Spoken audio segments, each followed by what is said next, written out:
జనహృదయ నేత, పేద ప్రజల ఆశాజ్యోతి, మా అందరి ఆరాధ్య నాయకుడు, రాష్ట్ర ముఖ్యమంత్రి వర్యులు శ్రీ వైఎస్ జగన్మోహన్ రెడ్డి గారి జన్మదినం సందర్భంగా నెల్లూరు నగరంలోని జగనన్న భవన్లో ఈరోజు జన్మదిన వేడుకలు అత్యంత వైభవంగా పెద్దలు మూలస్థానేశ్వర దేవస్థానం చైర్మన్ లోకిరెడ్డి వెంకటేశ్వర రెడ్డి గారు, జిల్లా వైఎస్ఆర్ కాంగ్రెస్ పార్టీ నాయకులు దార్ల వెంకటేశ్వర గారు, సహచార కార్పొరేటర్లు ఇంతియాజ్ గారు, నాగరాజు గారు, మైనార్టీ నాయకులు హాజీ గారు, గోగుల్ నాగరాజు గారు, ఇతర వైఎస్ఆర్ కాంగ్రెస్ పార్టీ నాయకులు అందరి యొక్క సమక్షంలో ఈరోజు అత్యంత అట్టహాసంగా జన్మదిన వేడుకలు జరుపుకోవడం జరిగింది. ఏదైతే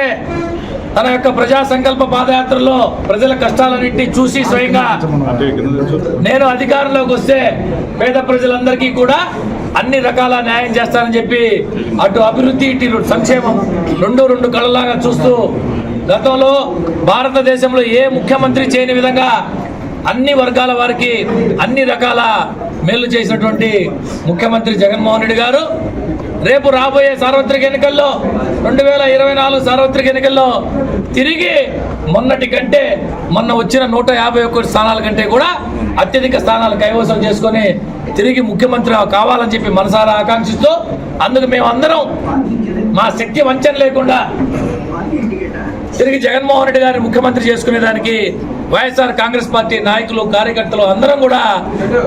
ఎన్నికలు ఎన్నో రోజుల్లో లేవు, మరొక 2-3 మాసాలనే ఉన్నాయి కాబట్టి మేమందరం గతంలో పనిచేసిన దానికంటే ఇంకా ఎక్కువగా కష్టం చేసి వైఎస్ఆర్ కాంగ్రెస్ పార్టీని తిరిగి అధికారంలోకి వచ్చడానికి కృషి చేస్తామని చెప్పి సందర్భంగా తెలియజేసుకుంటూ